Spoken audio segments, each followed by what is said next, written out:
What are some key industries that could benefit the most from tokenization, and how would they benefit? Well, I can speak from the perspective of my company, Chrysalis. We're currently involved in the tokenization of four different sectors: municipal bonds, real estate, digital assets such as cryptocurrencies, supply chain, and one more, anti-corruption.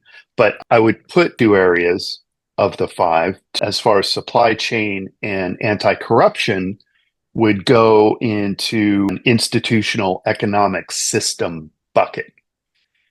I think the biggest impact is in the institutional economic system bucket.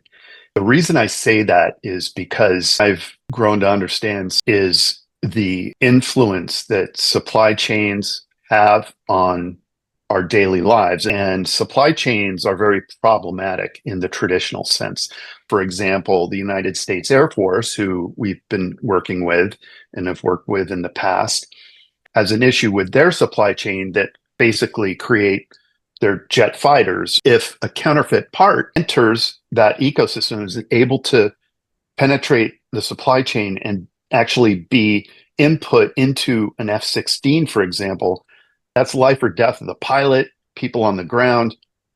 What tokenized supply chain does is it allows binding the hash to the token and then applying an RFID tag to the piece that is being shipped at times internationally to the manufacturer who builds the F-16.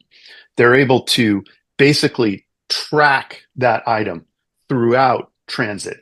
Because of satellites and the RFID tag, you have the ability to track that token from start to finish, which is tremendous because that will push out any kind of counterfeit parts that may penetrate the supply chain.